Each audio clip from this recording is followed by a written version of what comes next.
Hey, welcome back to the episode of JORAN podcast. I'm your host, Juan, as always, my co-host here with me. Hey, Trip. Yo, man, how are you? Good, man. How are you? Great. We've been talking for a while Yeah. because we've had a lot to talk about. We like each other. We miss each other. But this week we are talking mostly about Crunchyroll, their awards. We're just crunching it up. The Crunchyroll Awards were last week. They streamed it live. Everyone should probably already know the winners and whatnot for each category. But in case you don't, we're here to help you out and talk about whether we agree with them, whether we don't agree with them. But for those of you that do not know, the Crunchyroll Awards are just like voted for. Like everybody voted. It's not like a Crunchyroll specific thing. Anybody could vote. You don't need an account. So this is what a majority of anime viewers voted to be the best. Mind you, also anime viewers that care enough to vote, right? Because yes, I think we were talking to Miles in the past, and he was saying the people that use, my anime list, there's a certain few amount of people. So sometimes you go, oh, that only got like a 6 on my anime list. Like, yeah, but not everybody that watches anime will actually go review it. So this is also the people who are willing to go vote. I wouldn't have voted, honestly. I don't give a fuck. But because I was just going to say, the podcast is the only reason that I voted. I feel like I have to. Otherwise, it's some kind of like heresy that I'm not doing an anime thing that's available to all anime folk. What's funny is that we absolutely have been milking the Crunchyroll Awards. This is our 3rd episode so far about it. We talked about what we would have nominated, what we talked about their nominations, and now we're going to talk about what won. But I wouldn't have voted, and I only did because it came in, you have to vote, and it was literally like a day before they had closed voting. I was like, oh, fuck. Which is like me being like, oh shit, I have to vote. I'll remind Juan. Yeah, exactly. So literally, if you wouldn't have told me, I would just not have cast my vote. Not that it matters, bro, because my shit didn't win. One of your votes really did matter. Yeah, one did. But yeah, we'll talk about it. With a lot of things, this isn't super serious. Don't get too upset about what won and what didn't win. We'll get fucking upset for you. All right, we'll do that for you. Yeah, man. But we'll get before into we started the podcast, I literally said I don't really care. That's exactly what we said. But fuck it. The Interon we'll podcast get fucking mad. Doesn't pissed. Matter. We're pissed. It's the Crunchyroll Awards, and we're pissed. And here's why. Is that what? That's the attitude I want the whole time. Yeah. Okay. Cool. But anyways, man, I've been great. Haven't been feeling that great yesterday and today, but then halfway through the day, I got a second wind, and here I am, and I have more energy than normal, and I feel like a lot better and a lot more prepared for the podcast because I didn't work all day. What's funny? Whenever I go to work, I have to talk to strangers. I have to talk to other people, and as a more introverted person, that drains me fucking immediately. Yeah. So I am feeling top notch right now, ready to talk to my homie, and I have nothing but energy for you, baby. That's good. I know that as soon as you turned on the camera and we started talking, I was like, you're not wearing a collared shirt or a button up, and you're like, didn't go to work today, bitch. And I was like, oh my god, what happened? Yeah, just big chillin'. Yeah, no, I was feeling a little bit under the weather. Had a headache all day yesterday. Work was a fucking chore, dude. And then after that was done, this morning woke up, felt like I was going to throw up, didn't, had a really solid time not throwing up, and instead just feeling like I was going to for hours and hours. Right. Yeah, anyways, it's been chill. But I heard you were asking our buddy Kyle about touching butts in fantasy worlds. Okay, cool. Yeah. Actually, that's actually on my list. Do you want me to talk first? Or please talk first. No, I really want you to talk about touching butts. Okay, cool. So that actually was 1, 2, 3. That's the 4th thing on my list to talk about. Well, it's the first thing now, baby.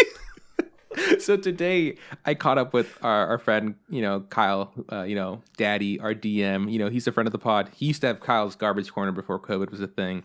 But he watches anime pretty avidly with you, I guess, right? That's who you check out stuff with. I was listening to a podcast. I'm listening to Dimension 20, and they're a podcast. I guess they were a TV show ran by College Humor, and it was comedians from that site that played D&D together, and it's his Fantasy High or whatever. I just really needed some, I guess, D&D in my life. I was tired of listening to music, so I started listening to them. Something happened in the pod. I don't even remember what it was, But it just kind of, this question popped in my head. Like, I never really thought too much about this. So I decided, hey, I'll hit up Kyle because he knows more about D&D than anybody that I know. So my question to him was like, hey, first I said, hey, Kyle, how are you doing? You know, caught up real quick. And I was like, hey, man, got this question. Let me know. I was wondering, like, about, like, procreation. And for people who don't know what that means, I be talking about fucking. Everyone knows what that means. What are you talking about? Nobody. SEX, bro. Oh, yeah. Sex. Yeah, butt touching. Butt stuff, yeah. In these fantasy worlds. Because I was like, kind of, my question was, like, what happens if two species, like, hook up? And I was like, I know that, like, when a human and an elf, you know, get together, they make a half elf, orc, human, half orc, kind of stuff like that. I was like, are there any rules if, like, a gnome hooks up with the dwarf, or, like, if like a tiefling hooks up with the goblin? Yeah. I was just wondering. I was like, is it a case of, like, chromosomes not matching up, you know, and, like, maybe humans and orcs and, like, elves all have a similar number, so it works out and the thing can be made. Kind of like, you know, in real life, there's, like, I think it's horses hook up with donkeys and a mule is made or whatever. But then mules can't have kids. So I was like, huh. So it kind of opened this, like, this box of questions, like, how does this work, you know? Because when we picked our races, when we played Pathfinder, we stuck to pretty regular things, right? Like, we think we're, like, either half elves, gnomes, you were a half orc. Which, if you know about half elves and half orcs... Yeah. That answers part of the question. Part of it. And then there's, like, yeah. But I feel like half orcs and half elves are really common in these kinds of worlds, right? I was just like, but I'd never heard of a gnome and dwarf that baby or whatever. So anyways, so that was my questions. And Kyle was saying that there's no hard and fast rule about those kinds of things. Nah. I mean, not anywhere written, but he's saying that, like, he guesses if, like, a gnome and a dwarf would hook up, maybe it would just produce, like, a shorter dwarf. Or, like, if a tiefling and a goblin hooked up, like a demonish looking goblin kind of thing. Essentially, you can create hybrids, and I was like, it just is the discrepancy of the DM to decide how the stats would be kind of given. I was like, that's pretty cool. I was like, so if a dwarf and a gnome hook up, maybe he gets the ability to still reroll ones, and then maybe he has an affinity with, I don't know, not being super resistant to heat because of dwarfs or whatever. And he's like, and maybe Kyle picks, like, cool, their movement speed is this because he weighs, kind of stuff like that. He's like, yeah, it kind of comes down to the DM. And then in my head, I was just like, I started, like, laughing to myself. So then I text Kyle. I was like, hey, man, what about, like, a giant gnome, you know? Like, so just this gnome that's huge. And then Kyle has banned me from playing gnomes again. He just said, you can no longer play gnomes. And I was just like, that's fair. Like, I understand. Yeah. He was like, I just had to ban Juan from gnomes. I was like, what? I was like, look, man, I didn't want to play a gnome again. Like, I wasn't my thought, but I was like, how funny would a character to be? Because I'm pretty sure gnomes and giants don't get along. I think a gnome even gets a stat to kill giants. Because they don't like each other. But I was like, yo, but what if, like, maybe kind of, you know, a boy gnome and a girly giant fell in love and had a baby and is big, you know? But yeah, Kyle really quickly squashed that. Anyways, that was it. Well, I was thinking of an elf that has, like, gnome kind of features, so it gets all the stubby features. Has, like, a little, like, hog nose, and it has stubby little hands and feet and stuff. But it's really lanky and super tall, and, like, has gorgeous eyes and hair or something. Like, it's got like the troll doll hair. Yeah, dude, that's funny. Yeah, I don't know. I guess in the future, because, you know, I do want to play D&D in the future again. It'd be fun to kind of come up with a hybrid, but it also is a lot of work. There's also a lot of races out there that I could just pick from. But yeah, I'm not allowed to pick gnomes when I play with Kyle anymore, which feels bad a little bit, but I understand. It just feels good to be a gnome. I guess it could be a halfling or a dwarf. They're short too. Pixie, the tiniest thing in the world. Yeah, man, dude, if you were a little pixie monster, that would be tight as fuck. I want to be a fucking pixie tank, bro. I want Kyle to fucking stop me. You'd be like the pixies from Onward, or that was the name of the movie, right? Yeah. They were the biker gang pixies. Yeah. They were cool. Yeah, for sure. All right. That was the most fun thing I was going to talk about, but thanks for making me go first with that. Hey, no problem, man. But yeah, what it comes down to is just whoever is running the campaign, because there are some things that like specifically state that these kinds of races would can't never hook happen. up. Yeah. And they can't create anything from it. But if it's a homebrew campaign, like anything goes, man. You can do whatever you want as long as you're having fun. Everybody's a giant. Yeah, you can make a giant campaign. If everyone's giant, no one's giant. Fuck. You can make a, what is it? Super Mario Bros. 3 Giant World campaign. Is that the one where you get really big and break through everything? Well, both. Like everything's big and you're really small, or you're really big and everything's really small. You know, that kind of stuff. Damn, dude. Yeah. Fucking, you're blowing my mind. You can do whatever you want with D&D, man. You can have all kinds of crazy radical ideas. True. You should write your own campaign. Do it. No, I don't want to. All right, too much work. It's settled. All right, what else? This week, Sierra and I dog sat for a former coworker of hers. We've dog sat this guy before. His name's Huck. He kind of looks like a Lady and the Tramp dog, but not the tramp one, the lady one. He's dope. He's gotten bigger than the last time I saw him. He's like 4 years old, I think. Him and Bella get along pretty well. Yeah, it was a good time. He was here for like Monday through Sunday. We would take him home to sleep at his house because in the past when he slept at our house, he would cry all night. Oh, and so I'd have to sleep in the living room like with him. I'd like put him in his kennel and then I'd sleep on a mattress and like, hey man, I'm right here, and I'd make him feel better. But yeah, we're like, you know what? Fuck that. But actually, because now where we live, we're even closer to their house, which is kind of like down the street from your house also. So it's like we don't mind just driving him over there and putting him in his house and letting him sleep there. So yeah, it was good. Bella had a playmate for the entire week, and it really like, you know, tired her out, which is fucking helpful for me because it gets her out of our fucking hair. Let's see what else. Oh yeah, Sierra wanted me to talk about this. Some fucking asshat threw their garbage in our bins. But not only like Sierra's really mad, but not, you know, she went to go out throw out the trash or whatever, and she noticed like, why is there a whole onion in the garbage? You know, because, you know, she wouldn't waste a whole onion like that. She's like, what is all this? And she's like going through it.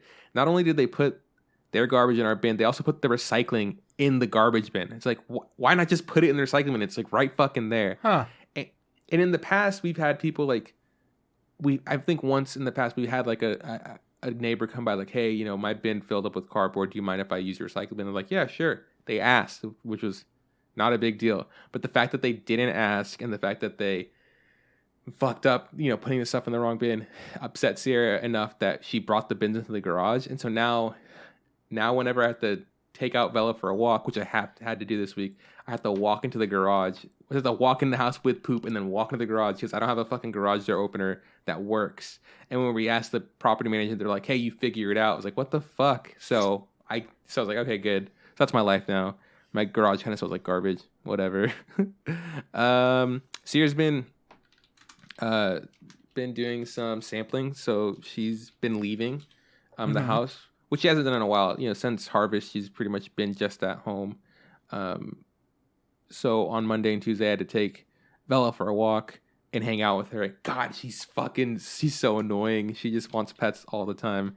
And I had to like hold up my hands like, no, like, you see this? Like, I need my hands. Like I'm doing stuff. And she's just like, like she's like fucking betrayed. But that bitch also got to go to the groomers. She got, you know, a haircut, and more of a trim. They just like shaped the back of her legs and like her paws and stuff. And she looks really good. She smells nice. So that's what's up, man. The last thing I want to talk about, I am, like many other people, are watching WandaVision on Disney Plus. I'm really enjoying it. I think there's 2 more episodes out. If this is like, I guess, what the future of Marvel TV shows are going to be for the rest of the year, because there's a lot of things slated. There's like, you know, Winter Soldier and the Falcon. Did you see their like year breakdown of what they're releasing? Yeah. Literally every single week they have Marvel shit. It's exactly crazy. Well, this is the first year in several years that they're not releasing a movie. So they're just doing TV shows. Loki's coming out. I thought they were releasing a movie this year. I don't think so. I think they pushed back whatever was supposed to come out this year. What If comes out.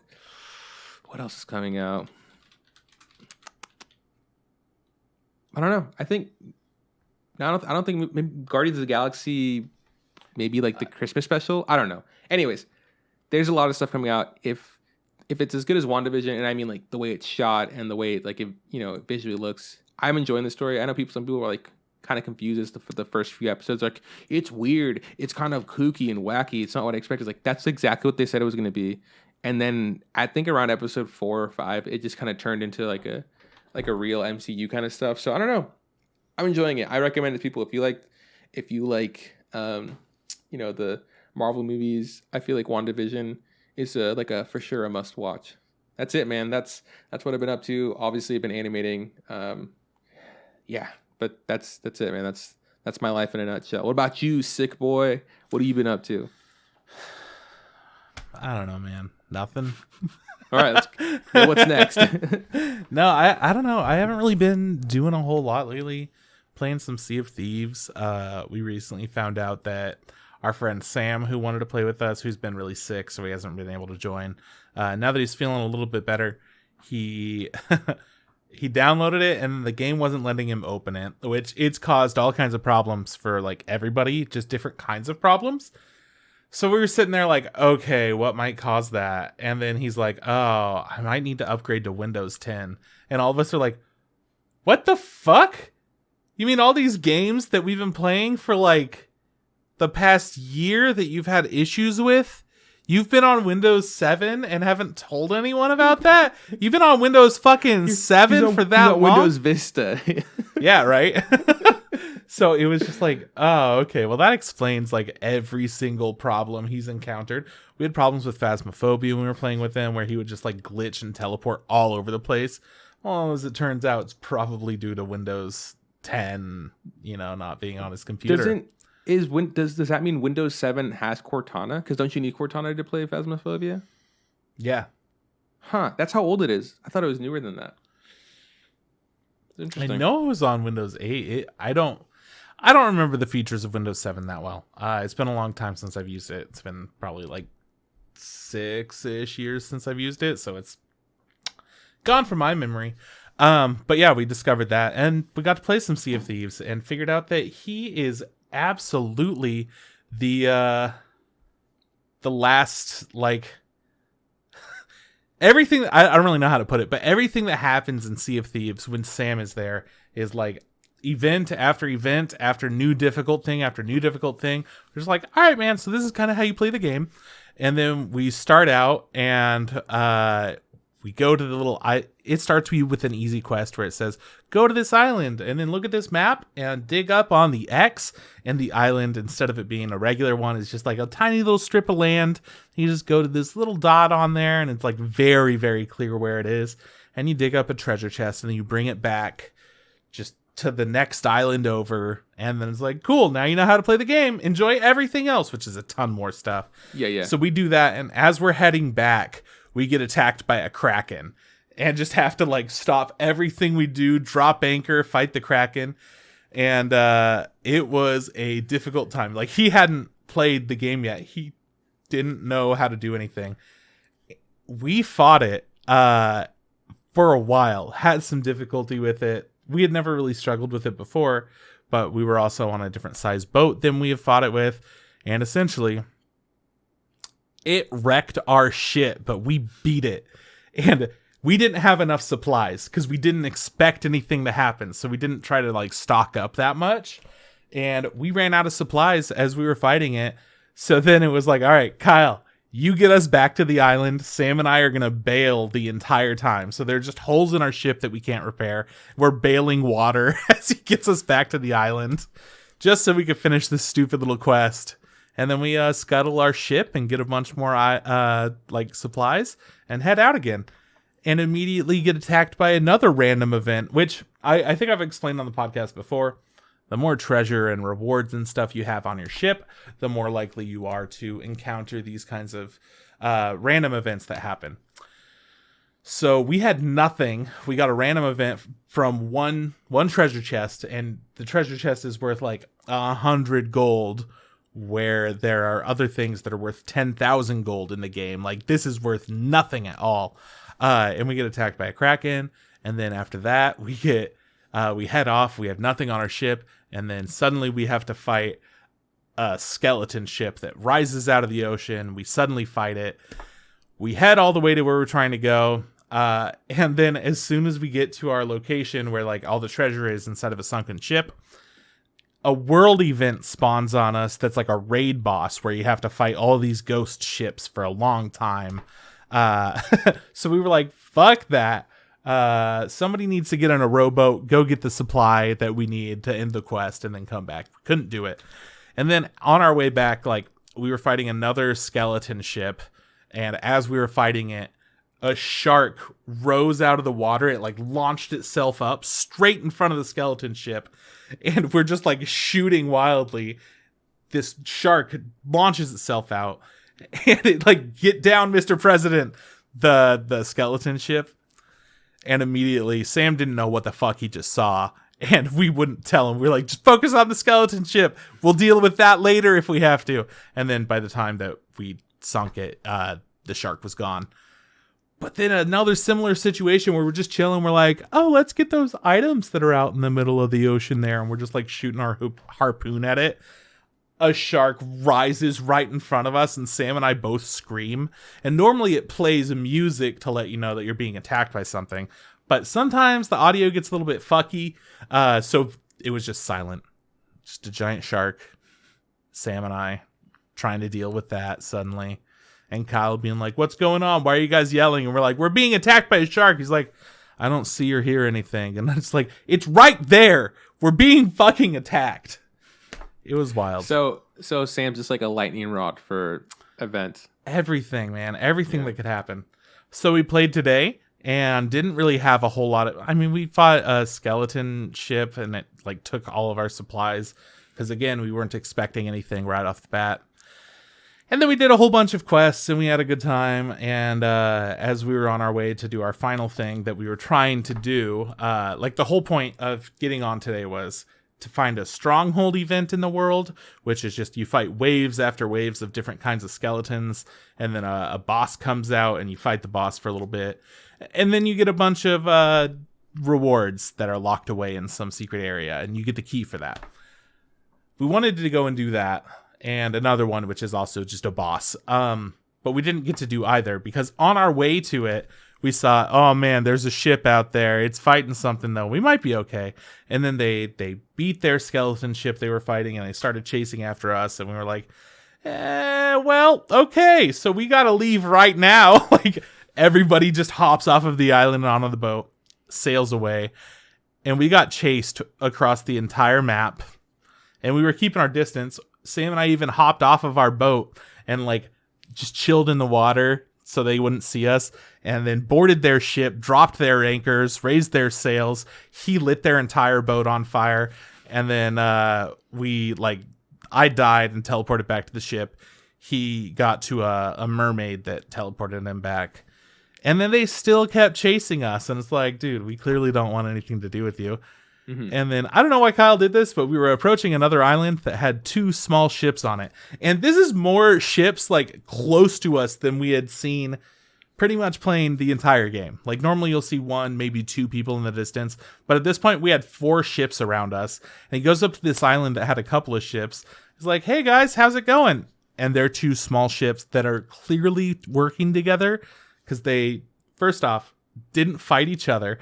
Had the exact same flags on their ship, so you could tell they were homies. And then they immediately turned and like killed us. I'm like, we were running away from one. Why would we go to the other 2? Like, what's happening? But anyways, so we lost everything. And then we were just chilling on that island that they sunk our ship on for a while. And then they eventually came back after fighting that other galleon that was trying to chase after us. Absolute monsters. But they came back and like said, hey, are you guys the guys from before? And we were like, yeah, that was us. And they were like, oh, cool. Hey, we have some of your stuff. Do you want it? And Eliza's like, sure. And she was the only one talking to them. And we're just like, oh man, dude, Eliza, these dudes are simping for you. That's so rad, oh my dude. God. It was like, hella funny. Girl pirate. Right? Because she's using voice chat. Well, she's using actual voice chat. So they knew she was a girl, right? I'm asking, is your pirate in the world a girl? Oh, I know you were asking. Yeah. Okay, cool. Eliza's is an old lady, and mine is like some like chick that looks like she was eaten by a shark. That's how I always think of it. Hey, did you scary? Did you buy your pet? Mm-hmm. Yeah, what did you get? I decided to get myself a dog in the game. Cute little dog, and the outfit that I want to get for it requires you to like do some other stuff, which I was really surprised. You could buy a bunch of different outfits for your pets, and of course it's with real money because good things Game's have to free, be with real money, right? But you still have to unlock it, and then you buy it with real money. And I'm like, well, if I'm going to be doing that, like I've just spent $6 on the dog or whatever, and I'm not going to spend any more money on the game. I'm using the money from my like battle pass in the game to buy that outfit for my dog once I eventually earn it. So it'll feel like I did earn something for my real money bullshit, which is cool. They can't steal your dog, can they? Nah. Can they kill your dog? Nah. Oh, that's good. That'd be pretty fucked up. That would be really fucked up. But you can take your dog underwater and it like whimpers and tries to swim as you like go drown underwater. It? Yeah, essentially drown it. It's yeah. You could also put it in the cannon and shoot it out. You could hug it, you could give it to people. And we named our dog Captain Tom Hanks. I felt like that was appropriate. But then it wouldn't let me actually name him Captain because it's some bullshit. Yeah. So, Captain Tom Hanks. Is your gamer tag in the game just your Steam account? Frank Letta. Oh, you get to name yourself. Nah, that's my Windows name. It's my Xbox. Okay. Xbox name. It's an Xbox game. Okay. Cool. Yeah. Your Microsoft. It's on the game tag. Yeah. Which is, I think, the whole reason that I can't do voice chat, which I'm so fucking mad about. I've spent so long working with the Xbox Companion app, working with Sea of Thieves, working with my NAT type. I've worked probably 10 hours on trying to figure out why the fuck voice chat won't work in this goddamn game, because everything else it does. I've changed microphones. I've removed, like, everything from my PC, and it still won't work, so I gave up. I'm done. So other people can talk. I can't hear anything anybody says. It drives me crazy. Is Eliza using the voice chat through her Xbox? How she plays? Oh yeah, no, we're playing. It's all on PC. Oh, but hers works, huh? Everybody's works, but mine. That's wild. Can't figure out why. I don't know. I've downloaded the game so many times now. The only thing that I haven't done is completely like wipe my computer clean and start from scratch. Build a new computer. Yeah, I'm not gonna do that shit. So yeah. Anyways, I've talked enough about Sea of Thieves, but that's more or less all that I've been up to. That's most of your life, yeah. I guess I just haven't been feeling like much. Been playing other shit in my own time. Been enjoying whatever. But no good work stories, nothing exciting really, you know? It happens, nothing man. Exciting. We can keep talking. We can talk about anime if you're done. I guess I'm done. It just feels like, man, there's nothing significant going on. It's fine, bro. We got plenty to talk about. It's okay. Don't worry about it. Next week. You'll get him next week, champ. Okay, I got him. No, I'm never going to have anything to talk about anymore. It's just fucking nothing. It's just over. It's all done. Life's done. All right, man. What anime have you been watching? I watch my... It's five. Five is usually the amount of animes that I watch. Like, it's never more than that. I always want to, and then I go, you know what? Fuck it. Fuck it. First off, Dr. Stone... They're stoning it up. What did they build this time? Can't remember, actually. They just built a tank. They built a tank. This was a Crom-heavy episode. Okay. He escaped his captivity using science. And I think someone's helping him. Someone on the inside. I think it's to do with the arrows, but I'm not sure. But yeah, that was this episode. He used science to escape. He combined electricity and sweat, which was just water with salt in it, to make some sort of, I don't know, corrosive thing that would burn the ropes on the bamboo cells so he could get out.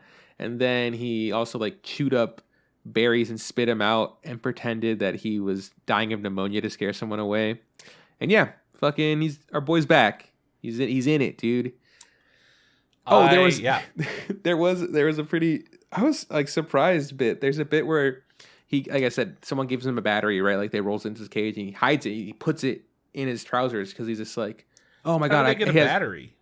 They had built batteries when they were building batteries for the telephone, the the cell phone thing that they were building. They call it a cell phone. It's essentially a portable. It's a portable telephone, which is a cell phone. But they built batteries and like routers and like things to make it run on electricity and shit. But anyways, so someone had thrown the battery into the cell for him. They're big, they're like clunky, but he put it in his pants because like the guard heard him like freaking out about finding something, and he's just like, so he's got a big old bulge in his pants, and he's like, oh, I wonder who gave me this or whatever. And then he's just like, oh, and then he fantasizes what like Dr. Stone's buddies look like, the chick and the dude, and they're really hot looking, and she's got like massive tits, and like it scrolls down to her boobs, and he's just got this giant bulge in his pants. I go, well done, Dr. Stone, you fucking did it, dude. Dude, they got classy. Fucking peak anime. Yeah, it's fine. It's still one of those things that just kind of turn on, and I go, yep, this is what are we building this week? Sweat stuff. Moving on. I don't know if I want to talk about this yet. Okay, I'll talk about it. Okay. Attack on Titan. Oh, okay, yeah. I've seen that show. Yeah, it's a good show. Yeah.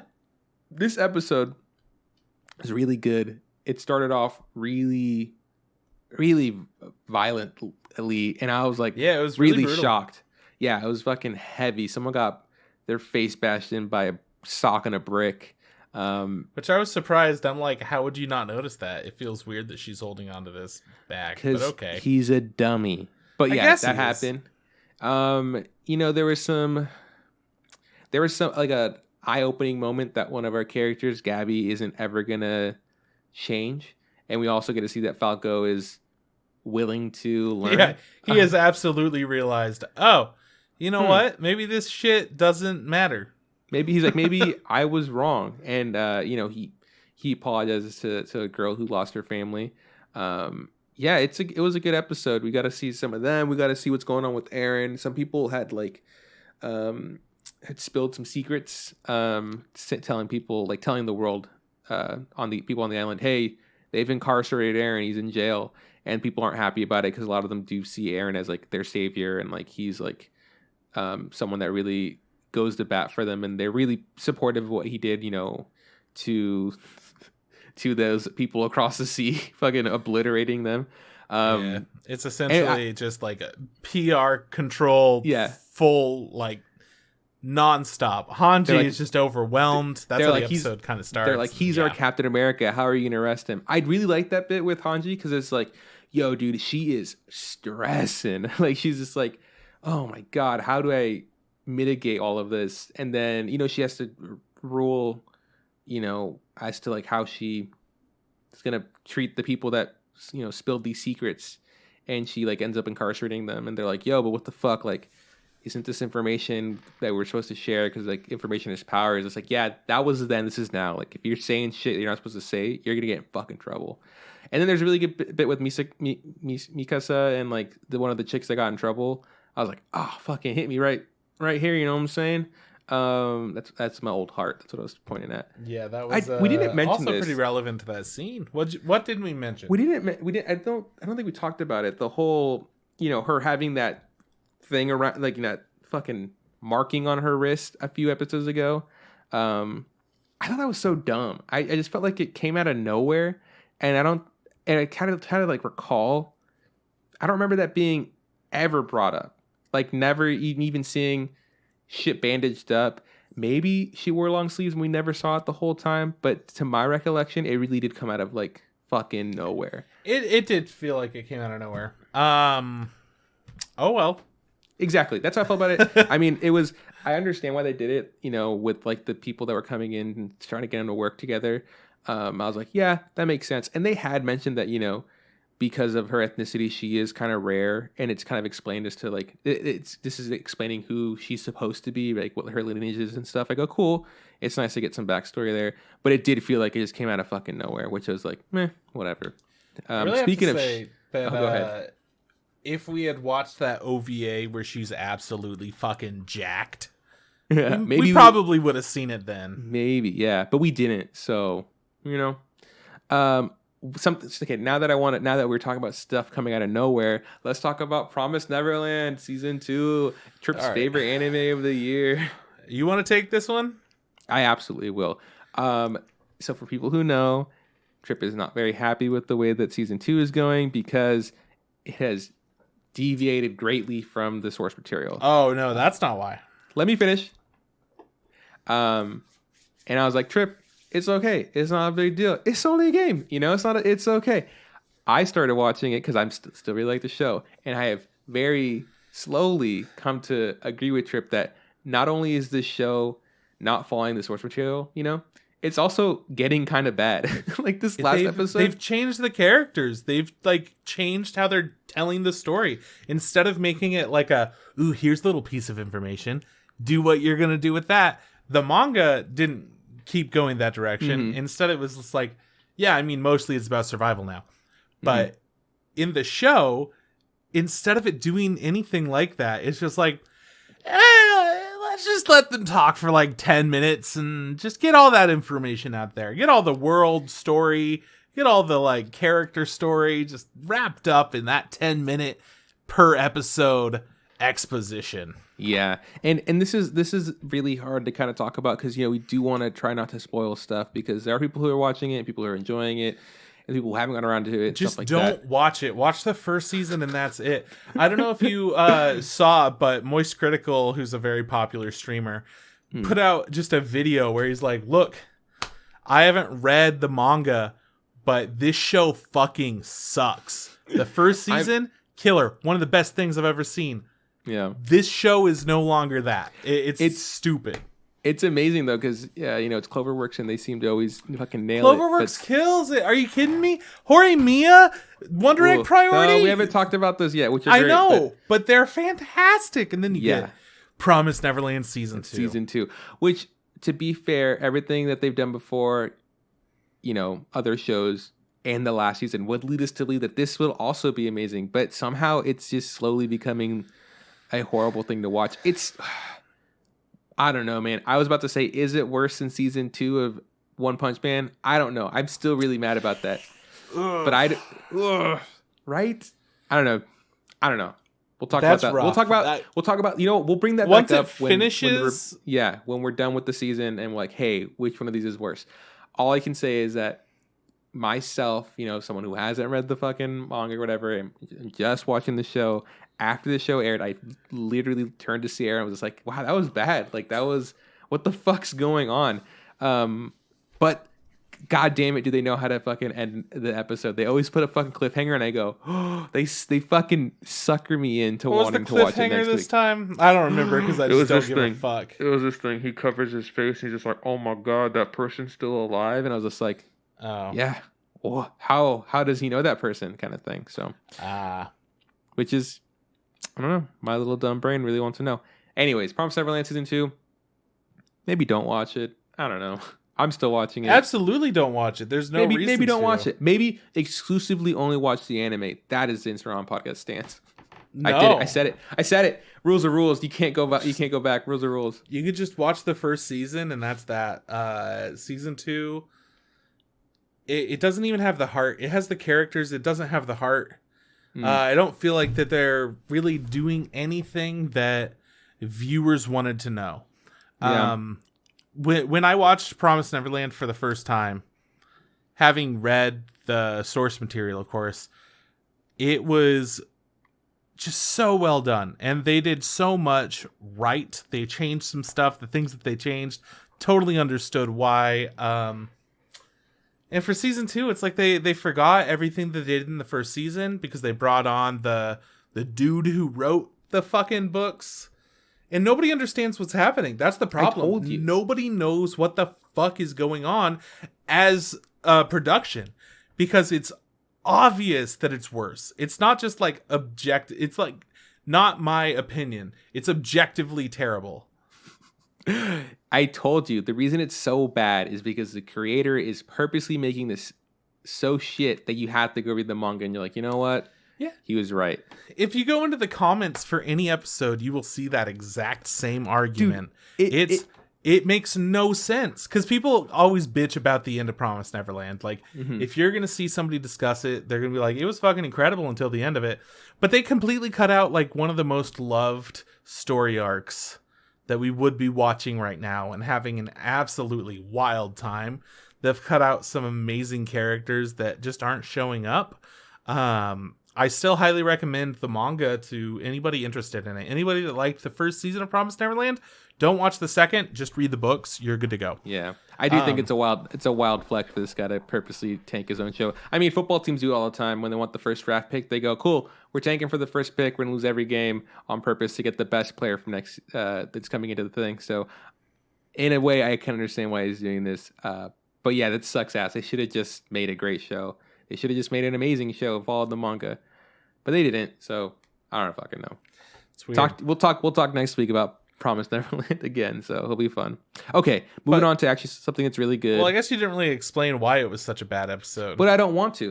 Because like people are still watching the show. I don't want to spoil shit. That's the thing. Like, no, you don't have to spoil anything. It just tells a lot about what happened instead of showing it. It was literally 10 minutes of being like, yeah, no, this is what happened during all that time. And then there are these things too. And here's a bunch of stuff that you don't know. And they're just sitting in a circle talking.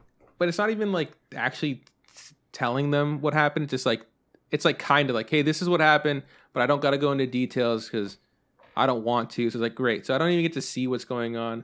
I do really think that the next episode will be a flashback and we will see some stuff in the past. If it is not, I have no faith in this anymore. Like I don't understand why this episode wasn't what I just said. Why it wasn't a flashback of us just seeing stuff in the past. It should have been, absolutely should have been, and it wasn't. Well, you remember how there seems to be some kind of like a studio problem where they just did a recap episode halfway through the second season, only for the second season, like recap essentially. I don't know. Well, this episode feels like it was some more of that, where they were just like, we don't have the budget for all these settings, so what if we just put these characters in a dark, shapeless room? I mean, they should have even done it, like, if they wanted to cut budgets, they should have just cut out all the other people and just had the main characters talking, because, like, they didn't do it. Those other characters barely added a thing in this case. In the manga, it felt very much like this is their first conversation together, but they already know each other and have met each other. But this is their first real, authentic conversation. It was like a whole different purpose, and it was in a well-lit room with like maps and shit everywhere. This was just like a den. This was a small cave that they were hanging out in. It felt weird. Yeah, it just felt bad. Hopefully, I don't know. Hopefully it doesn't get worse. I guess all I can say, is like it. I would say hopefully it gets better. I don't think it get better. I just hope it doesn't get worse than what we're doing. It probably will though. Not to mention, like, we only got to see what two of our main characters were up to. There's an entire cast of people that were just left behind, I guess. Yeah, but you get to see them. You know what's funny is that unless, because even the animation quality was like really down, right? We're talking about like barely, stuff's barely moving, background's barely moving. I don't think it can ever look as bad as the animation quality that Seven Deadly Sins hit. But if it did, that's it. That's the nail in the coffin. Like Cloverworks, what are you doing? I know what they're doing. They're doing two great shows this season, actually. That isn't this. And the first one, Horimiya. It just sucks that It just sucks that I can't respect them. Or I can still respect them. I can't expect them to constantly make hits anymore. Now it's just going to be like, well, they're good, but I know that they also have a record of making one of my least favorite shows I've ever watched.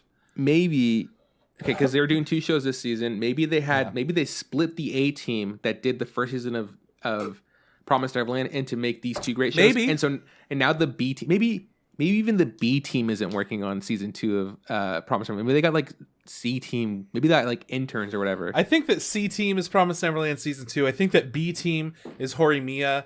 And I think A team that is A probably team is Wonder Egg Priority. Yeah, just because of the animation overall, I feel like Wonder Egg Priority has like some very specific animation and shots where Horimiya is like a little bit chilled out, Like, still looks really good though. Yeah. Horimiya, this last episode was great. We got to see some other love interest stuff going on. Our purple-haired dude is being flirted with I guess Hori's like best friend. I don't know. Her gal pal, and then the green-haired chick. She's just like the nicest dude. She's everyone's bro. I like her. She that never sticks up for herself. And then we got the green haired girl. I think she's the president of the student council. I like her a lot. Sakura? Yeah. She's making like efforts to put herself out there and try to like to, let this guy know how she feels. And I was like, yo, dude, I'm fucking with it.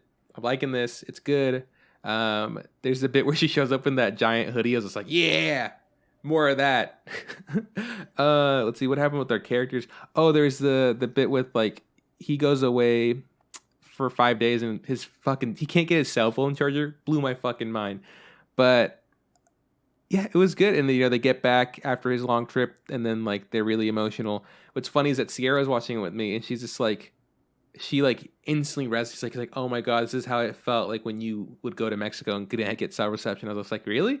And she's like, yeah, it's doing a really good job of like encapsulating that feeling. I was like, oh, cool. I guess because I was the guy leaving to Mexico, I didn't fucking feel that way. I was like, I'm just on a little vacay, whatever. Yeah, it was good. The episode ends. Maybe they at least made out. She for sure bites the back of his neck, which made no sense. Came out of nowhere. But I don't know. I like wrote in my notes like, did they have sex? Didn't they? I'm not sure. Is she naked? I don't know. I didn't pause it. But yeah, I mean, they're obviously like really in love and just doing stuff that people that are in love and do, which is be happy, which is great. It's a good show. Fucking love it. Great intro. I was just telling you that like, oh yeah, the intro is amazing. It's so good. I can't get it out of my head. Yeah, it's solid. But I felt like this latest episode had a lot of like, it felt like it was very manga centric. Panel-y? Like, they just took oh, here's a little bit here, and why don't we just like emphasize that a little bit more? Mm-hmm. Then here's a little bit about these characters, and let's just like do something bigger with that. Yeah. It felt like it was like very easy to process 2-minute segments of like these characters and what they've been up to. So far the show's felt pretty consistent though. This is the only time that I've noticed it feel like it was so broken up. I think I've also noticed it in the past. Like I can't tell you what episodes, but I've been like, but this episode for sure felt more like that. Yeah. But I mean, I still liked it. There's nothing against that. It's just it's interesting whenever you can tell like, oh right, this is based off of something, and they're trying to follow that.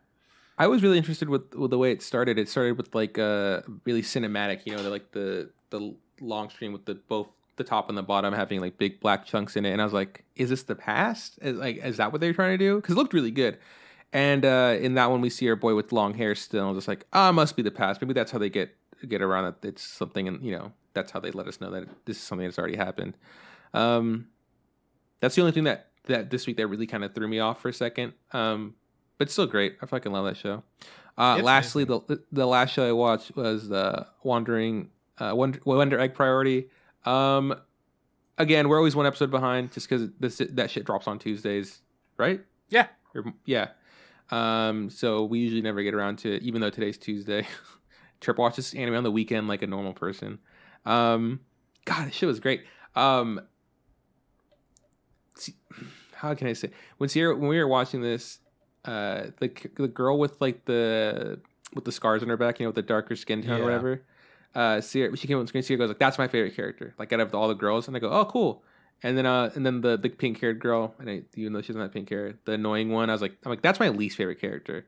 And I was like trying to think who my favorite character. I think my favorite character is the main character. I like a lot. I like whatever she's going through, which is surprising because usually, I feel like main character, at least when we talk about stuff, we always usually really like side characters because main characters are usually kind of written kind of plainly, so you can kind of feel like you're them, like they're kind of a blanker slate, so you can understand what they're going through. But she's going through so much shit. Like in this episode, she's upset and she's like she's kicking a cone and then bashing shit with the cone. It's like, and just the way she has like her hoodie up and the way she's like sitting and looking at stuff, I was like, oh man, it's a really great performance. Like if she was an actress, right, I was like, they're killing it. Like they're absolutely, without saying anything, just her physicality has changed a lot from previous episodes. It's great.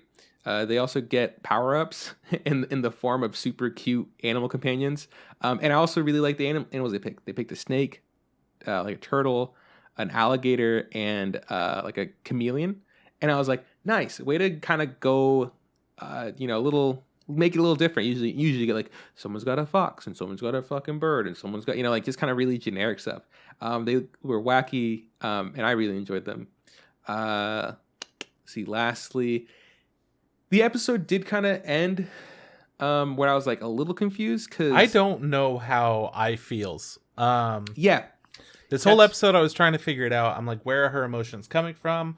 What's happening? She's very concerned about her teacher because he had a relationship of some sort with her best friend that killed herself, and she's always felt strange about this teacher for some reason. It's been very unclear why, and then it's announced that the mom and the teacher are thinking about being in a relationship together. Dating. And the character is very conflicted over it, clearly. But she says, fine, do whatever the fuck you want to do. Which is like a typical moody kid thing to say, right? Yeah. Yeah, but her attitude for sure. I'm so curious because there was a different perspective presented to us, and I didn't seem to deny that. She seemed to kind of just go like, no. Never. That was about it. No, when that happened, when another character implied, that she may have feelings for her teacher, I was like, I personally, not the character, I personally was just like, I never really thought of that. Like, never considered it as like a thing. I considered a bunch of other things, but that wasn't something that came up. And like I said, like the way they made her, her act, like how they made her react to everything, I was like, wow, it's really well done. I'm super confused. But the way it ends, is like her like running out of the shower after having some sort of epiphany, running down the street in the rain in her clothes, and then she just makes an announcement that she's gonna come back to school. I'm not clear as to what she figured out, like what her resolution, what her resolve was. It just kind of happened, and maybe I missed it. I'm concerned. Yeah, she suddenly had a change of heart, and I think it's because she realized that she might have felt certain ways about the teacher, and then she realized that's also how her friend was feeling about things, and I don't know. It's all mixed up and weird. But it's still good, man. I'm like really enjoying it. It looks fucking great. Even if the episode doesn't have a fighting bit in it, this one did. I can still enjoy it. Like that's not what it's about. Like I'm there for the characters. I'm there for their development.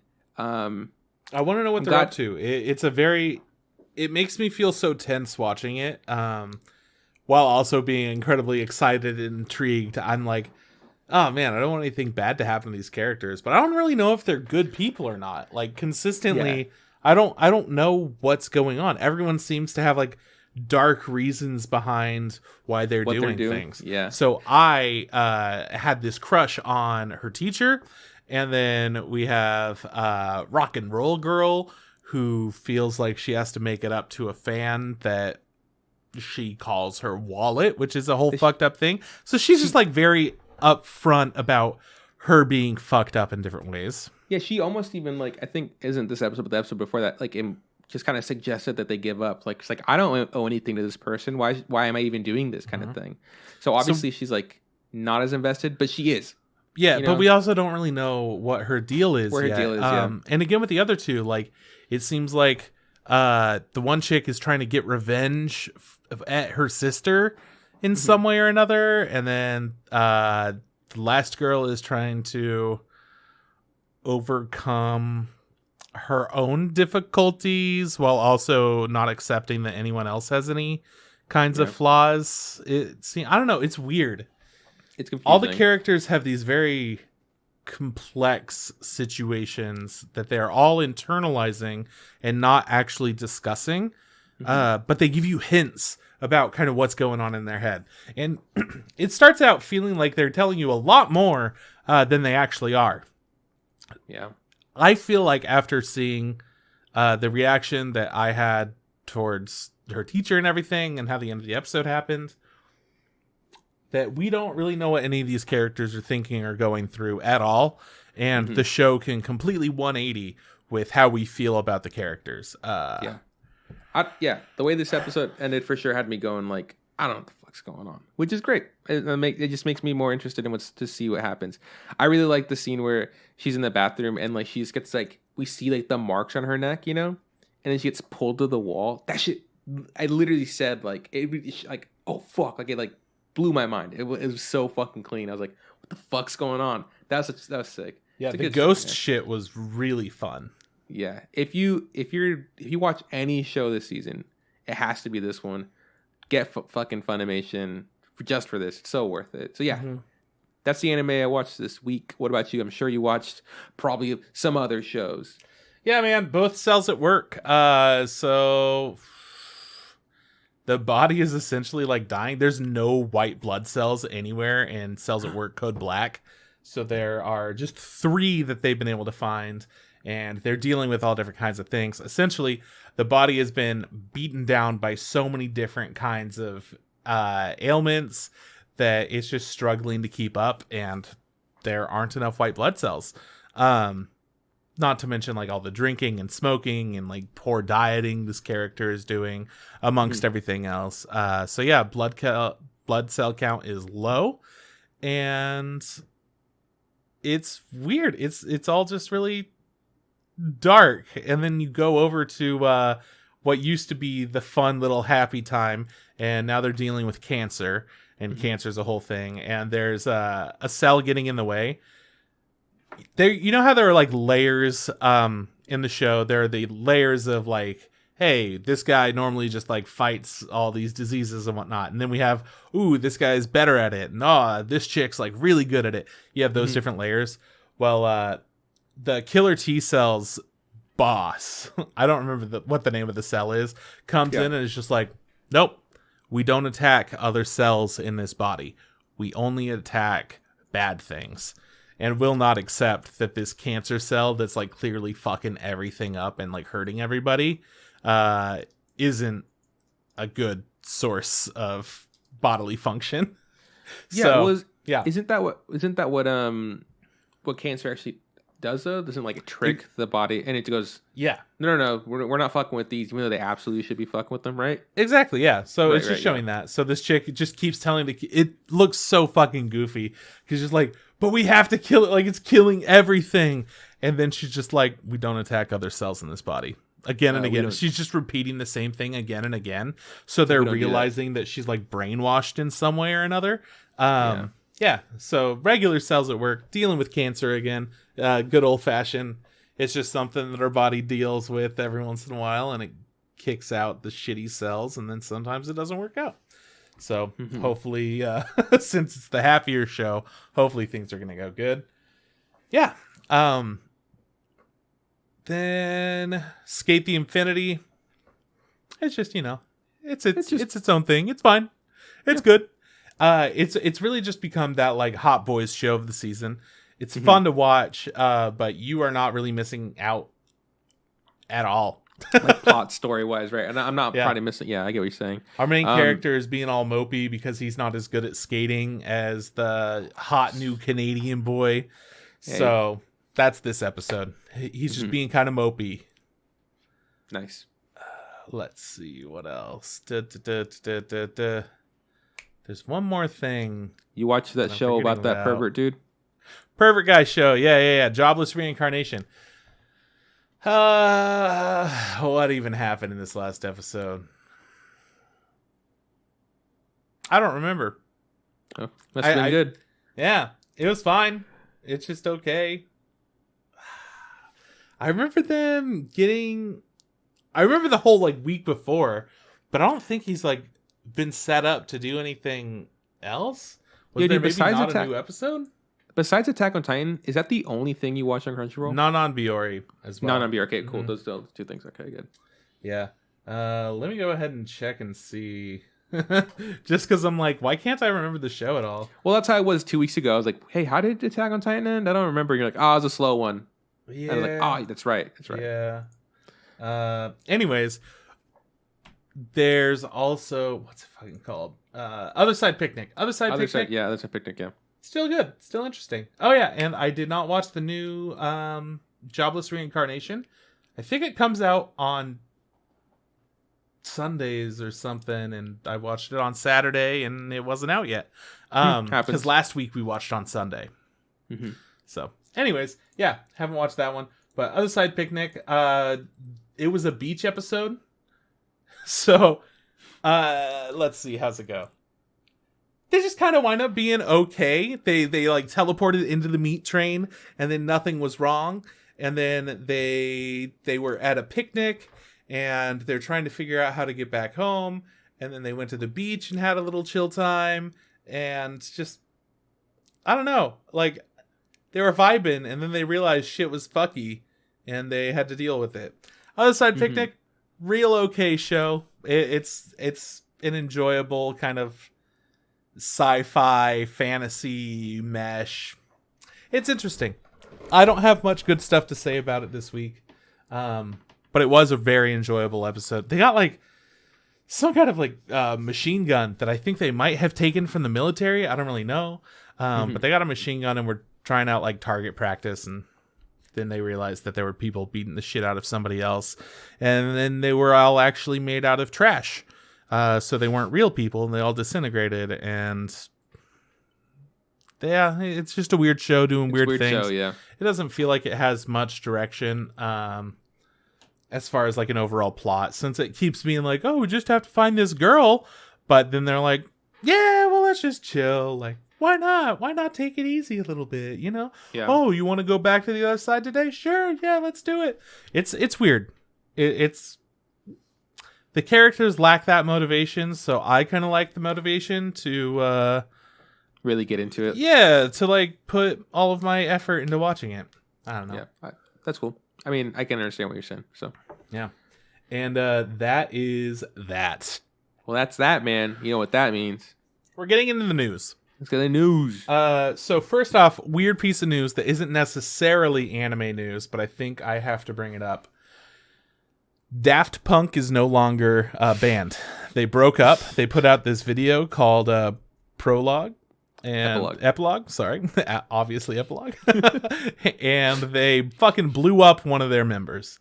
So, and then they played this beautiful song for the last couple minutes of the video. You know what's funny is that when the word epilogue came up, I thought for a split second that epilogue, that what it meant was the definition of prologue. I was like, cool. I was like, they're just getting started. I was just like, wait, hold on. It's the other one. Just getting ended. Yeah. You just texted me and DJ. You know, not that that's weird, but you know, it's something that hasn't happened in a long time. And it was just like time to walk out into the desert and explode. I was like, what the fuck are you talking about? And then you sent us the video. I was just like, oh, dude, rip. That sucks ass. They hadn't made music in a while. And for people who don't know, the only reason you brought this up is because they made that small, like... Small? I mean, when I mean small, it's like, it's not feature length. It's like, what? Interstellar 5555, which is like an hour long. It's an album, a full album that was made by Toei Animation. It's a straight up anime. It's still not companion movie to an album. It's still not feature length, is what I'm saying. It's not. It's a short film technically. I think it falls under that category. But yeah, it's something that is super heavily anime. It's super dope. It's sick as fuck, dude. And it's something that you know DJ also really likes. But yeah, dude, the whole world fucking wept. I like Daft Punk. It's a bummer that they're breaking up. But do you think that means? I mean, I'm sure they'll make their own music, right? But it, like, sure, yeah, maybe, I don't know. They haven't made music in a while. They haven't released anything in a while, so I don't know. The dudes in Daft Punk and the guy in Phoenix, they were a band, and then they went separate ways and made two amazing things. So maybe we'll get another couple of amazing things. Who knows? Who knows? Yeah. Doesn't really matter too much. I just felt like I had to bring it up because on the podcast we have talked about and reviewed Interstellar 5555. Yeah. Have we reviewed rad. it? I thought so. Review it with? Didn't we? We haven't reviewed it. No. But we've talked about it. We have not like sat down and like, let's critique this whole thing. I thought it was one of our half episodes for some reason. I don't fucking remember. Maybe matter. You mentioned it. We've talked about it on the podcast a little bit. But anybody that hasn't seen it, you can find it on YouTube. You can find it on like Vivo and Dailymotion and all those websites. It is an absolutely wild time. I highly recommend people check that out. But on to better news. The Imminence in Shadows is receiving an anime adaptation. This is a show that's about a guy who wants to be like a super kung fu master kind of guy, and like a magical kung fu master kind of guy. And he's just doing all that nerdy shit. And he thinks that other people are just like being kind and being like, oh yeah, sure, you're doing that stuff, but he's actually doing it. So he doesn't realize that he's this magical kung fu man, but he wants to be that, but he doesn't know that he is, and thinks that other people are kind of like pretending like he is, but he actually, it's a whole weird thing. So it's a comedy show. What's it called? The Eminence in Shadow. Shadow. Okay, I'm looking this up just because from what you're describing it, like the images that popped up, like it doesn't seem to match up. But that's interesting that it's a comedy. yeah. So I'm excited about that. I'm really excited to check that out. Other piece of news, Demon Slayer's film, Mugen Train, Infinity Train, has passed Spirited Away as the #1 all-time Japanese film worldwide. Fuck you. I'll never forgive you guys. How can you let this happen? How? It happens, man. That's the stuff that happens. What do you mean? At least this is great. This is great for the Demon Slayer fans, man. At least anime of the year is going to be something really good. So I mean, that's all that matters. Yeah, that's true. So yeah, it'll come to the US eventually. We'll see when that happens. And that's all the news that I have. So dope, dude. Not a lot this week because we are talking about Crunchyroll Awards 2021. Mm-hmm. And how we felt about them. So essentially the way that we're going to break this down is we're just going to talk about the winners of each category and kind of say how we feel about it. We already had an episode about who we would pick as the winners to each topic. So we're just kind of chatting. We're just chilling and chatting. Yeah, chilling. Me and the boys. We're going to just kind of go down the list that's on the website. I'm pretty sure it's actually the same way they did it on the way they presented it. Before we get, I think, into chatting about just the winners, how about we quickly talk about what we thought about like the actual Crunchyroll Awards? How about we do that? Because in the past, I've known that I've never had a problem saying how much I dread watching them for several reasons. But the biggest reason is I think they're really cringy. There's a lot of jokes that just aren't for me. They end up getting a lot of guests to come in and help present stuff in the past, and not all of them hit, in my opinion, and it's okay because I think maybe not all the people they bring on are entertainers in that kind of way, so it's maybe tough for them. They've also had issues with technical difficulties, while they're doing the live streams and stuff, kind of just like, which is something that's so easy to happen. Yeah, absolutely. So it's like, I think you and I were talking about it. They've been like, there's like bumps and bruises and scrapes that they have to do along the way to kind of get to where they are now. This year, for obvious COVID reasons, they didn't do that where they brought a bunch of people together to kind of talk about it. They kept it a lot lower key. They had, I think his name's Tim. He's a Crunchyroll, I'm gonna say personality. I think he does a lot of videos for them. I don't know what else we describe him as, but he was kind of the MC with, what's her name? The girl that's their anime character. Hime, who's their like the character for Crunchyroll. Both of them had what's the word for them? Like VR characters. Yeah, they had like little VTuber setups. So except instead of it being like a full motion capture suit, it felt like it was more of a like they animated it after the fact. Yeah, right? Like it was like they got the audio and then they just kind of did the work afterwards. They got the audio. They also got like the facial work recorded. Stuff, yeah. But then, they actually moved the characters more fluidly than you would typically see in like that mocap like a live VR situation, like live VR stuff. So to their credit, I think that was really smart of them. Good on Crunchyroll for being like wise enough to be like, hey, why risk having a bunch of people work on this? We can have a smaller crew. And I think it was great. Like it was honestly such a good job. It was my favorite Crunchyroll Awards to watch today. Easily. There hasn't been that many. I think there's only been 3 or 4. And I enjoyed it immensely. It was an hour long. They did have 30 minutes before for mobile game ads. Yeah, and just video clips of other cool anime stuff, like behind the scenes on this, and like directors, voice actors talking and stuff. And we were talking about it beforehand. They had a 30-minute countdown to like, hey, 30 minutes of Crunchyroll, so they're kind of hyping people up for the Crunchyroll Awards. But when we watched it, because we watched it after the fact, they still had that 30 minutes there, so we just kind of skipped it, so it felt kind of like a waste. That being said, I love the way they did the format for this. It was great. Yeah. There wasn't that like there weren't technical difficulties that I noticed really, because it was all pre-recorded. There wasn't like any cringy, awkward moments with guests or hosts. There were jokes that I didn't really maybe think were funny, but I thought they were okay. Like they weren't like, at no point did I feel like this is hard to watch. And I feel like I'm a broken record, but the length is honestly the biggest thing for me. The fact that they were able to do it in an hour, the way that they would present 3 awards in a row, and then maybe have someone come in from the last winner and accept the award, and either like be translated in Japanese, or if they were an English voice actor talking English. Well, not only was like the time good, it was the efficiency at which they did it, to where they were like, all right, and now this category, here are the nominees, here's the winner, congratulations, winner, watch this advertisement, back to the next one, and then you go through a couple more categories. It just felt like they were on it. Which is, of course, easy to do when you have it all pre-recorded. I think that if they go back to doing a live show, they are going to have to work out a lot of kinks. But if they keep going forward doing something like this, I am stoked. They did a great job. I feel like they only have like more opportunities to grow after improve, this. It was for sure them trying to, like, for at least a couple years figuring out what they were.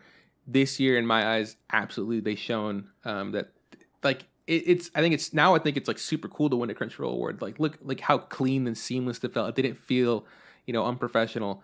So yeah, props to them. Super dope. I think one complaint that you had was like sometimes the videos that they were showing weren't like the best for whatever the category was. That's something that kind of happens with all different kinds of awards, is they just kind of show off parts of the show, but they don't show off anything that really emphasizes why they won that category. Right. Exactly. Like a couple of very specific ones. They did the best Japanese voice actor.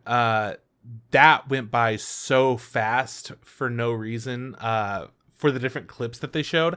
I feel like if anything, they should have really emphasized the range that these characters have with a little bit longer clips. Or like just for those specific things. And then there's also when they were showing the best score, the best soundtrack. Right, yeah. That also blew by really fast. And the clips that they showed didn't show shit. Like, if you do nominate Japan Sinks 2020, you have to realize that you have to get a very specific area in order to fully emphasize why that soundtrack is good. Instead, we just get like a clip that was an important part of the show. Right. Which doesn't, So in that case, I was like, yeah, maybe they dropped the ball on that. But then you and I were saying maybe we're just being, we're just hyper-analyzing it. Like, whatever. It is what it is. It doesn't matter. I think it would have been cool. I do like your idea of them having like longer clips for like the voice actors. Maybe like a longer monologue of like a really impactful moment, as opposed to just kind of like pictures of the characters saying a couple words. Like, it's not as, I don't know. I agree. I think it would have felt better. But besides that, whatever. Who cares? Like, they did the thing. Yeah, and like I said, they've got lots of different ways that they can like fine tune all the things that worked well, and completely change the things that didn't. Which is not really anything, in my opinion. I feel like everything that they had was very appropriate for a quick style. Anyways, for sure, I got nothing more to say about that. we're gonna get into this. Like you said, we're just gonna do like who won and what we think. Also, off top, doesn't fucking matter. We're gonna agree, disagree with shit. This is all bullshit. Doesn't fucking matter. If you don't care about the shitting on your show, we don't fucking care, because this doesn't fucking matter. Okay, cool. Trip, let's go. All right, so just a reminder that this is all fan voted, just the people that wanted to go and vote on Crunchyroll. It's not a good representation of everybody who watches anime. It's just the people that vote. So anyways, the best character design, Toilet Bound Hanako-kun won this, which we both were interested in the show because of its character designs and art style. Hmm. Yeah, I was that was the only reason I watched more than like the one episode. I think I maybe watched two or three. I kept telling you, I just like the way it looks. It's interesting, it's different, it's out there, right? I wasn't really grabbed, like fucking sucked in by the story or anything, but the way it just looks different. And whenever something looks different, you always got my attention, at least for a bit. Yeah. So I'm cool with this winning. I know that this isn't what I picked, but I think rightfully so. It is different. It is nice. I'm not like this is a good win. I guess in my opinion, they did at least it's a good looking show. So yeah. Next up, best animation. Keep your hands off Azoken. Now for this one, of course, it's like it's fucking killer. Yeah. But I do want to bring up the clip that they showed for this, which was just like. They essentially just showed whenever it goes into her like fantasy, which is more or less just like storyboard art sketches kind of look, which I feel like is not the best animation. Like you're putting in the least amount of work because that's just kind of one of the steps of animating. But they made it work because it ties into the story. So that was really cool, which doesn't necessarily mean best animation. But so many parts of the show were animated so fucking well. It totally deserves this. Sure. Was it my pick? I don't remember. Who fucking cares? But it's fucking funny. Great. And the clip that they showed, just emphasizing the best animation, felt so inappropriate for what the show was. And this is where I started noticing it right away. Yeah. That's the only time I want to bring it up, just because that was like a.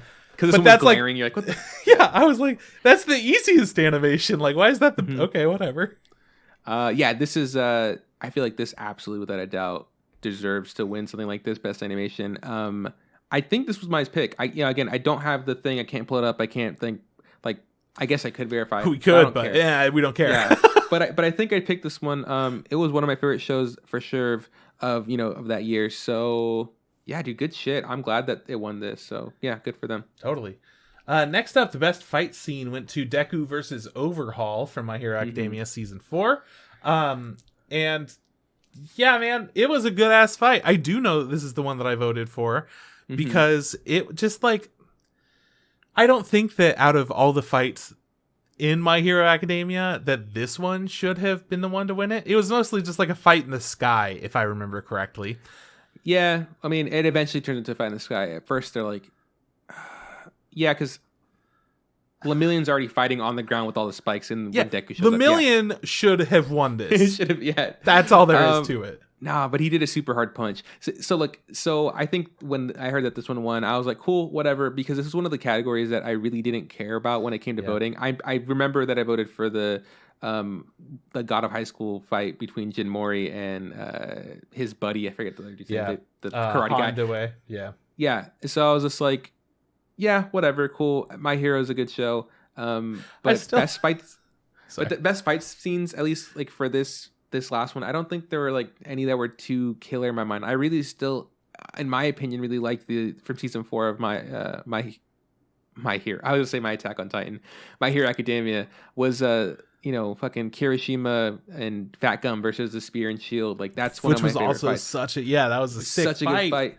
And then because I actually recently rewatched season 4, I also really like the Sun Eater fight where he's fighting by himself against those 3 guys. Like there's some good shit. Dude, I even loved the fight between Deku and what's his face, Gentleman. What was his name? Gentle Criminal. Yeah. Gentle Criminal. Yeah. It's like that was also exactly. So I feel like Overhaul and Deku. That was the least memorable to me, but that's because it felt like, well, of course it's gonna work out. Like I didn't have any doubts. Yeah, but I can understand why this one. People really like My Hero, and it looks good. Yeah, so it just looks good all the time. But I did want to bring up the nominees for this category, having 2 God of High School. Yeah, why couldn't there be 2 My Hero? Like why weren't there 2 fucking Jujutsu Kaisens? In that case. But I thought that was interesting that God of High School made it on there twice. One of them was like the big fight that Jin has at the end, and the other one was the really cool one against his friend that you voted for. But honestly, to their that might have been to their detriment. Like if they would have picked one, then you can go, well, I'm gonna vote for the high school God of High School fight instead of the My Hero fight. But now you're splitting the votes, right? You're going like, well, I like this fight more than that fight, and cool, maybe that's why My Hero took it. Exactly. But Next up, we'll never know. Best couple: Tony Kawa, Over the Moon for You, Nasa Yuzaki and Tsukasa Yuzaki. They're fucking married, dude. They got to be the best couple. Are you kidding me? Out of all these, they're married. Yeah.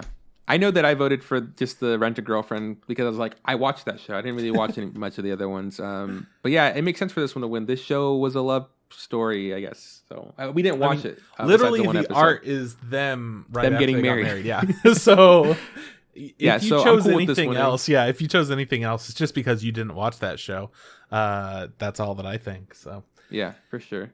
Best performance by a voice actor, Japanese. We had ReZero starting Life in Another World Season 2, Yusuke Kobayashi as Natsuki Subaru, which is the main character from ReZero. Is it? I thought Natsuki Subaru. Yeah, that's the main character. You're right. Yeah, I don't know. You know what's funny? I actually watched the first episode of ReZero Season 1 the other day just because I was like, oh, cool. You got to remind yourself, yeah. I was like, yeah, why not? And but I watched the English dub. This is the Japanese voice acting. I voted for the chick from Eizouken, the girl with the glasses. Still, I think fucking killer. In my opinion, like one of my favorite voice actors for any anime. I can't really say much about ReZero because I don't watch the show. So and I voted for the Wave Listen to Me chick because which fucking... is all her talking. Yeah, and that's the other time that I noticed that the clip was off.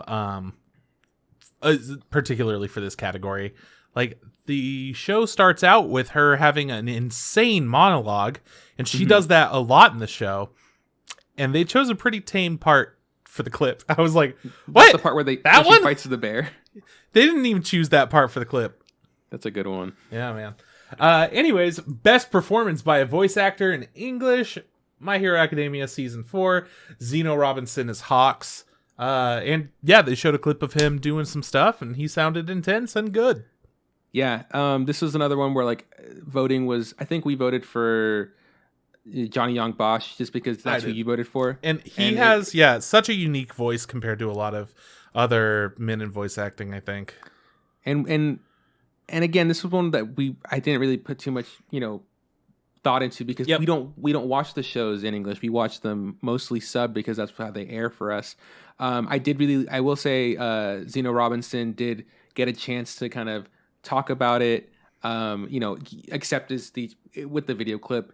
I thought it was really cool. He's a black man, and he was saying that it is really good for the community, and he was trying to empower people out there, for the culture. So I thought it was really sick that he got a chance to shine. So hats off to him. Good. I'm not gonna take anything away from him. This is good stuff. I'm glad he won. Yeah. And then best girl, we had I totally forgot. There were a bunch of Crunchyroll like shows that were announced as well throughout this whole thing. Do you want to do that now? We'll do that at the end. Because fuck it. I'll put it in the news in our description. But best girl, it of course was from Kaguya-sama Love and War. It was Kaguya-sama. So yeah, I don't remember if I. Yeah. I remember. I disagreed with Abigail being great. Yeah, you wanted the other girl. Yeah. Yeah, I think I voted for the Sayaka, right? The chick from Eizouken. Yeah. Because she had a backpack that was just two sneakers put together. And that's the only reason you were like, dude, she's best girl. She's got sneaker backs. It's great. She's dope as fuck. Honestly, this is one of those things where best girl, best boy are very left up to interpretation. This is, Kageyama-san loves war, is super popular. So like, am I surprised that they won? No, not at all. But yeah, good for them, I guess. Haikyuu to the top, won best boy. Yeah, I mean, that makes sense. You should have been stoked about this, right? You voted for Hinata. I mean, I did vote it's for a category Hinata. Neither of us care about. But we love Haikyuu. It's great. I'm glad that he gets as much representation in anything. I think honestly, when I think about it, I probably voted for Hinata because maybe the other people in the category didn't really speak to me. But yeah, they didn't. Yeah, except for Kun. Kun did for sure. Oh, that's Blue Turtle? Right. No, that's who we voted for. Blue Turtle, that's right. No, you voted for Hinata. No, but I think I voted for Hinata, and then when we went back, who you really would have voted for? I was like, I should have voted for fucking Blue Turtle. No. No. I don't remember. You can go back to the episode. I think I voted for Hinata for best antagonist. That's what it was. For best antagonist, I voted for Hinata, and for best boy, I voted for Kun. No. I'm pretty sure. I'll look it up. I'll fucking look it up. Please do. How is he an antagonist in any way? No, not antagonist, protagonist. I'm sorry, best protagonist. Yeah. Jesus Christ. I'm like, no, fuck you. Same thing. Yeah, exactly. Same, yeah, but you know what I'm saying? I think that's what it was. Anyways, best director, keep your hands off Eizouken. Masaki Yuasa came and talked a little bit. Which was nice. Yeah. It's always I good like seeing him, shine and stuff. What did he say? You know what I really liked what he said? He said something of like, he said something along the lines of, I didn't know how many people would be into the idea of a show about anime. So I'm glad that people liked it. And I was just like, yo, dude, what the fuck do you mean? Who's not going to want to watch a show about anime? We love anime. I want to see anything I can about anime. People loved Shirobako. Like, do you not know that? So that was cool. He also, at the same time as accepting their best director, he also kind of accepted for the best animation at the same time. Dude, good shit. I'm happy when he wins. I really like him. I do think that for best director, did I pick him? I think I did. I think I picked different. I don't know. Doesn't matter. But he's great. I wanted to bring it up later. But we're talking about it now, bud. But we're talking about it now.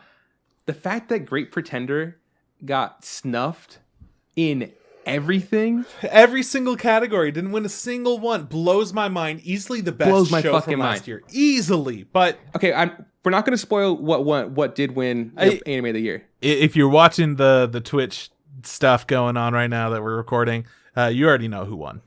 Yeah, but the fact that like Great Pretender didn't get anything, not even for directing. It's so disheartening because it's for sure one of my favorite animes I've ever seen. It's like a classic in my mind. It's up there with like, hey, you have to. It's a must watch. So as happy as I am that you also won, I would have been super stoked if the director for Great Pretender won. But yeah, that one really kind of rubbed salt in the wound. Let's keep going though. All right, best score, Tower of God. For those of you that do not know, this motherfucker has been nominated for best score for like everything he's done. Has he? I'm pretty sure. I think he did like Made in Abyss, Rising the Shield Hero, Tower of God. This guy kills it. He does such good soundtracks. So Kevin Penkin, shout outs to him. Good for him. Yeah, but of course I had to choose Japan Sinks because we both voted for Japan Sinks because that shit was so good. But I'm cool. I'm happy the Tower of God guy won. It was a great show, and the score was good too. So yeah, good stuff. Best opening sequence went to Beastars. Totally, sure, yeah, I get it. Yeah, it's like cool claymation mashup. Yeah, the stop motion one was really sick. We were upset that Easy Breezy didn't win because that's who we voted for. Honestly, what the fuck though? Like, it's sick. It's so it made waves on the internet. It's a banger. It's a certified banger. You could play that in your car right now. The Beastars opening sequence is good. Is it as good as the Easy Breezy intro from Keep Your Hands Off Eizouken? Not for a fucking second. So the people got it wrong this time, but it's fine. Because that's just our opinion, and go fuck yourself, but it's fine. Best ending sequence. Jujutsu Kaisen. They nailed it. Yeah. They fucking nailed it. Are you kidding me? Sexiest outro of the year by far. It's so jammy. It is What's it called? Good. Lost in Paradise that shit's good. By the same person that did the intro to Beastars. Whoa, is that really? Yeah, Ollie. Wow, dude, fucking he won intro, he won outro, but he couldn't win score. Go fuck yourself. Well, it's just I mean he missed the center. No, that's great because it is a really good outro. The song's killer. The animation's killer. It was one of those things where, like, I remember I would always say, God, I'm not really into Jujutsu Kaisen. But the outro, I always watch it, and it tricks me. It tricks me to watch the fucking next episode. Yeah, it's a good outro. It's a good outro. It's good. Yeah, good stuff, man. Oh, also, we just wanted to point out that they also did Millionaire Detective wrong again. They just showed the still, right? Like they did for the thing you were mentioning. But I think that might have been part of the outro. Like the outro sequence sucked, but the song absolutely killed it. On every front. That song is just firing, man. Anyways, next category is Best Fantasy. Of course, it went to ReZero, Starting Life in Another World Season 2, which I guess kind of... Why don't we talk about this now? How do you feel about sequels being nominated for things in this? Because that's kind of a controversial thing that people have brought up. Whether or not having a sequel win stuff is okay. Which also goes into... Like Jujutsu Kaisen, for example, hasn't even finished airing its first season. Mm-hmm. It did finish its first half of its first season, but... Okay, I guess if we're going to be, like, sticklers for rules and stuff, like, if, like, you know, getting in a nitty-gritty... Again, this doesn't matter, right? No. Of course. But I think sequels should be allowed to be a part of it just because of the fact that, like, you know... There are fights. One of my favorite fights in My Hero is the Deku and Bakugo fight. Is it better than any of the fights in season 1? I think so. So the fact that if that didn't get the chance to be nominated because the first season was nominated a long time ago, like that would be a disservice. So yeah, I think sequels should be allowed to be in there. Now, I personally think the only rules for your thing to be allowed to be in the Crunchyroll Awards personally should be that it had to air in that year. Whether it finished, I don't think that's a big deal as long as it started within that year. I guess that's a little problematic because what if the tail of it ended, right? I don't know. That's hard. I think really that hard. I personally feel like if you announce that you're doing a full 24 episodes, and it's all going to be part of one season, then you should not be able to qualify for that until it's done. Personally, that's how I feel, but I understand why it didn't work out that way. It's just, you know, whatever. But I do think that sequels should be included for that same reason. But the problem with sequels is they have a fan base, right? Yeah, they have an established fan base that's usually more like prominent. Gung ho, yeah. Like it's like I'm baffled that I guess One Piece isn't here, right? Like One Piece aired this. I'm assuming it aired this year. Like it's still going on. If that was a part of like the best fantasy world, I'm sure there's plenty of One Piece fans that would have fucking voted a billion times for that. Like Black Clover, I think, is also going on, and that's crazy. Yeah, because like when you look at, I know we weren't gonna actually talk about. Well, let's do it. Let's get down into it. Because we weren't gonna talk about the people that were also nominated, but check it out: Decadence, Dragon Quest, Age of Day, Dragon Quest: The Adventures of Dai, Dorohedoro, Essential Bookworm Part 2, and then Tower of God. So let's see. Tower of God, Dorohedoro, Decadence, and then Dragon Quest. Those are all new shows. Essence of a Bookworm, it's saying Part 2 means it's the second season. The second season, yeah. But I'm just saying, like, are those, like... It's weird, because, like, Decadence, I feel like, is so under the radar. Dragon Quest, I didn't hear anybody talking about it. It almost feels like, if other shows, like, if Decadence wasn't there and Black Clover was there instead, and maybe if Dragon Quest wasn't there and say, like, fucking One Piece was there instead, I don't even know if One Piece aired. I'm just saying, like, for example, does that make it even harder for the people to be like, oh, shit, now it's got even heavier hitters, like shows that have been on for years that people absolutely love. Does ReZero win still? Who knows? But I don't know. I know that I this was a category that I didn't care too much about. I just voted for Tower of God. I was like, cool, it's a show I like. I like the world that it's in. And ReZero wins because it's popular. I think that makes sense. This vote is a popularity vote. That's how, whoever gets the most wins. So if it's the most popular show, it's gonna get the most votes. So cool, good for them. Best comedy, Kaguya-sama: Love is War. Yeah, wasn't this one hard for us to vote too? Because we're like, is Eizouken is a comedy? Are these other shows comedies? I wouldn't consider Eizouken a comedy. It has comical bits and moments, But it's like a slice of life, it's almost. Yeah, it's just kind of Chill vibes, dude. I don't know how you would categorize it. We're making anime. It was hard. You see, It's fine. and I think that's it's a great show. When we were talking earlier about these things, we're like, hey man, Great Pretender's really funny. Is that a comedy? Like shit like that. Like it has one of our favorite anime scenes ever. Fucking, smashing the ground with the gun? Hilarious. And it's so funny. All of its bits were so funny, and it didn't get recognized, which is okay. It's just whatever. But I feel like Kaguya-sama had to win. That's all there is to it. Yeah, without a doubt. I mean, again, especially because we don't watch all these shows to the completion. Because we watch every show. Don't get us wrong. We watch at least the first one. Yeah, good for them. It's a popular show. I don't fucking care. This next one though. This next category. Why are you laughing about it? Because of who won and who I thought should have won. All right, so best drama went to Fruits Basket, season 2. And what do you think should have won? Japan Sings 2020. All right, well, or Great Pretender. Okay, either of those were I think better than Fruit Baskets. I would have personally voted for B-Star. Yeah, I know you like B-Stars like that, but not me, man. I'm a real bitch for Japan Sinks and Great Pretender. You know me. Nothing wrong with that. But yeah, best drama went to Fruits Basket, which of course makes a lot of sense. That whole show is just a big ass drama. So yeah, of course. Yeah. Good for them. And it has that huge established fan base from forever ago and a new fan base. I do think, good for them for winning. Also, I think it's great that Fruit Basket's got revitalized, and it gives us hope for other shows like that we used to like in the past to come back and be better.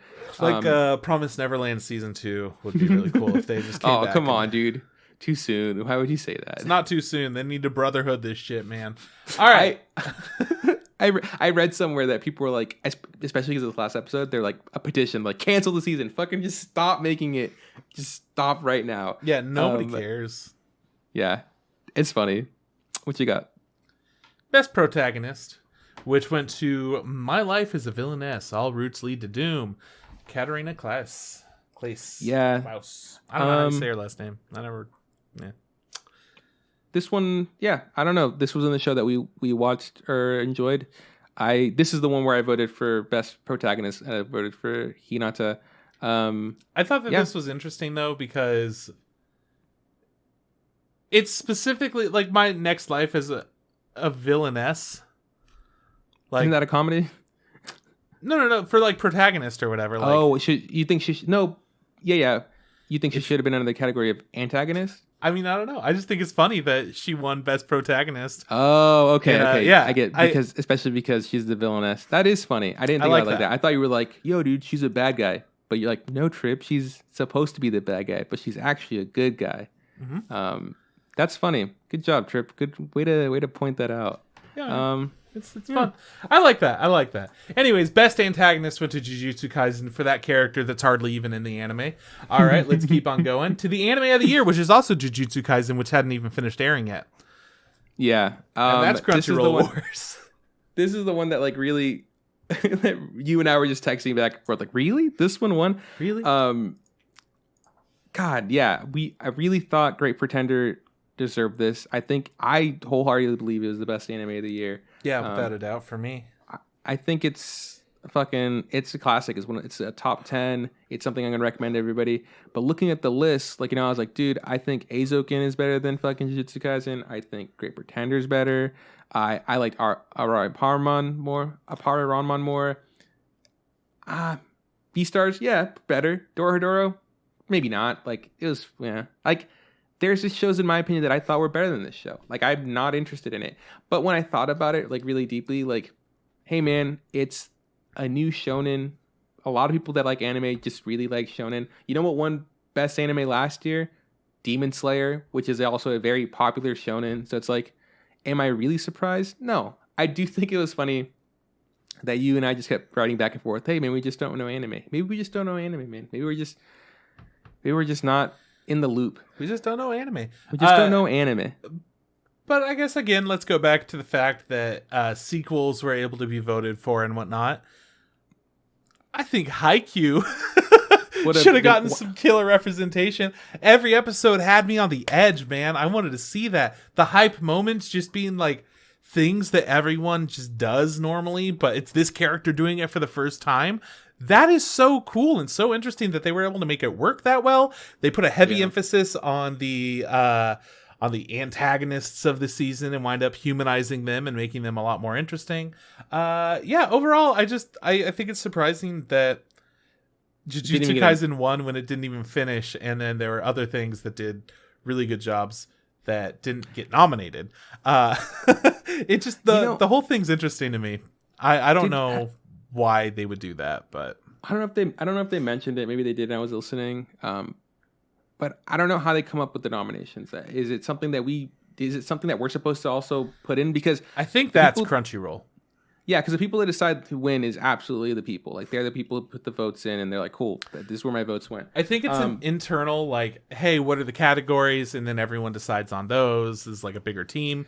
And then who does everyone at the company want to nominate for these things? And then they take a collection of the most common shows or whatever. Yeah, but, so...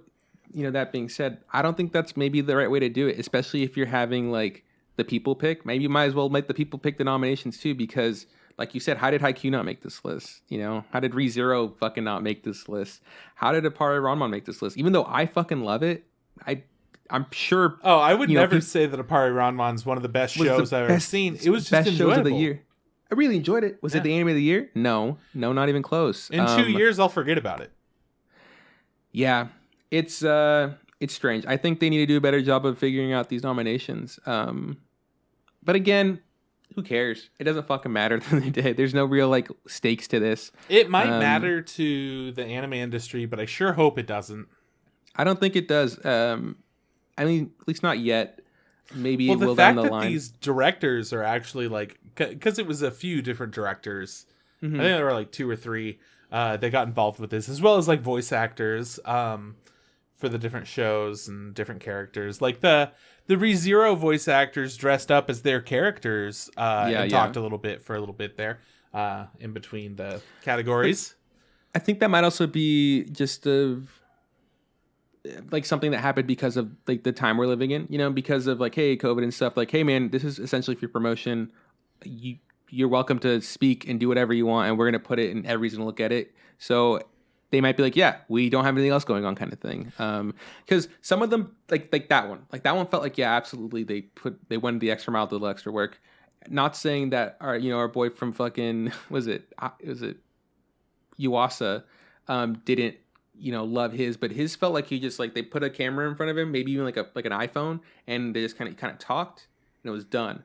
It wasn't like, it didn't feel like it was super professional or anything like that. So I don't know. Maybe it just depends on the person that's getting it. Like maybe like their levels of being like, maybe you also like, hey man, I appreciate winning this. It means a lot to me. Kind of like a Kids' Choice Award, right? Like, sure. Like it's like, hey man, I won the, kids think you get their little fucking blimp and they go, it means a lot to me. It's like, cool. But does it really, do you see them bragging about that when like they're, getting their jobs, like, hey, fucking 10-time Kids' Choice Award winner, fucking David Dobrik here. It's like, no, like, I don't think it has that kind of weight yet.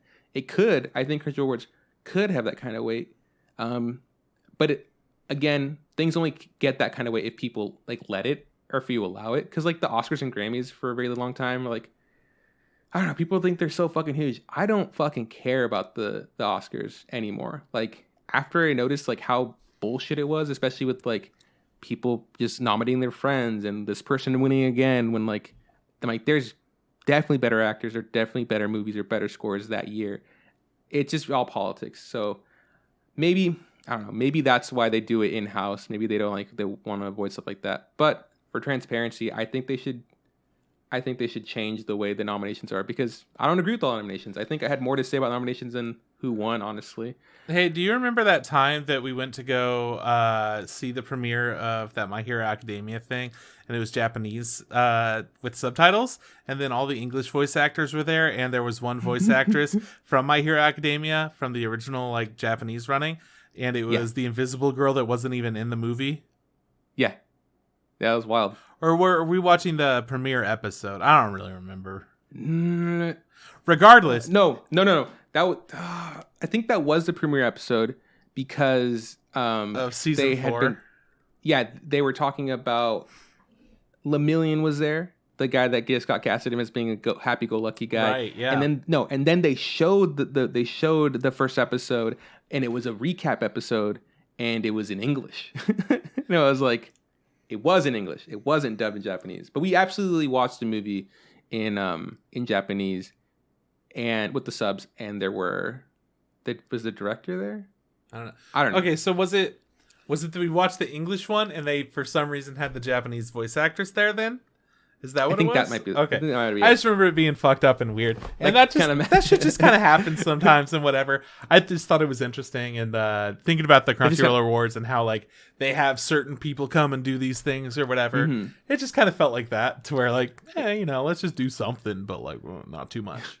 It can be availability too. Like, hey, Invisible Chick, you free? She's like, I guess. Yeah, exactly. Like, I was going to go to the U.S. anyways. One of those things. Yeah. Anyways, the thing that we didn't talk about, that I didn't talk about because I forgot before we got into the Crunchyroll topics, is that in between all of these different categories, they also showed us advertisements. And they showed us premiere trailers and whatnot for different shows. They announced different shows. It was kind of a big deal for Crunchyroll, so there were some big things. Right. They announced, let's see, 1, 2, 3, 4, 5 different shows, starting out with Zombieland Saga Revenge, which is going to be season 2 of the show. And guess what? They just made it look like it was the same as the first season, so get excited for more of that. But the animation looked better for the dancing and stuff. It did take me by surprise. I didn't realize that there hadn't been any trailers because I knew about the show coming out for a while now. But yeah, like world premiere, as in they're like, it's Zombieland Saga. I was like, I've seen this. Like I know of this. But cool. I know that you're super excited for season 2 because you like season 1 so much. So yeah, I think that was cool. Good for them. Yeah, it'll be a cool time. And then I've been killing slimes for 300 years and maxed out my level is essentially going to be a show about this girl that does literally that. But her whole thing is like, I just want to live a chill life. Like it is an isekai. She died, came to this world, killed slimes forever, leveled up to like max level, and now shit just won't leave her alone. And she's just like, I just want to live in peace. Stop fucking bothering me. I'm having a good life, just killing these slimes. I don't want to deal with a big ass dragon. Stuff like that. So it's going to be another show that we watch and probably wind up passing on because it's like so many other things. But it looks really good. Like the animation looks pretty solid. At least I thought so. You didn't. So JORAN, the Princess of Snow and Blood is another one that is coming out soon. This looks like a bit darker. I'm curious about it. I don't know if it's going to be a good time, but it's set in 1931 and it's got some weird spooky shit going on. This is the one with the murder in it. There's murder in this, so be careful. This looks good. I mean, I think the story looks good. I wasn't super convinced by the visuals, so I was like, it's okay looking, in my opinion.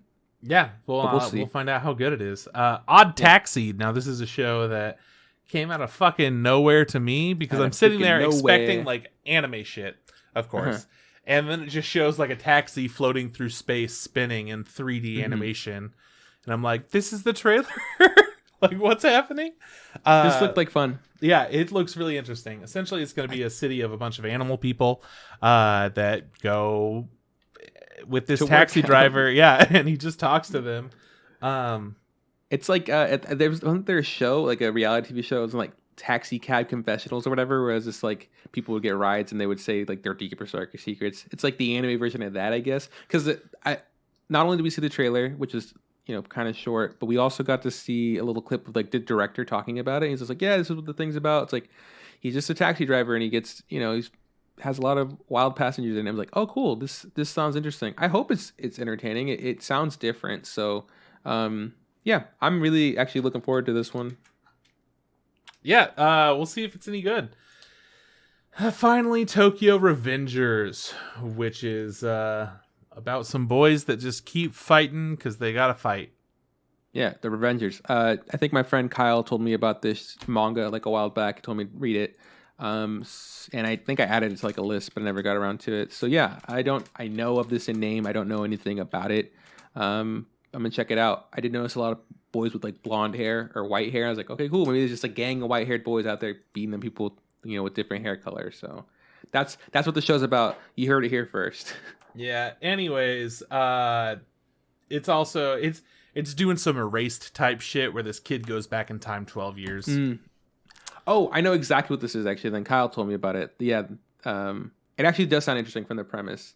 I don't want to explain their premise because one, I'll explain it wrong, and two, it'll take too long. But yeah, I'm actually looking forward to this now. Thank you, Trip. Those are all the announcements that were made during the Crunchyroll Awards. And honestly, they did a really good job. Like we already kind of said, they killed it. Whether or not we agree with what a lot of the fan base of all these anime shows voted for, doesn't really matter. They're voted for. You know that our opinion is not the same as like all of these votes.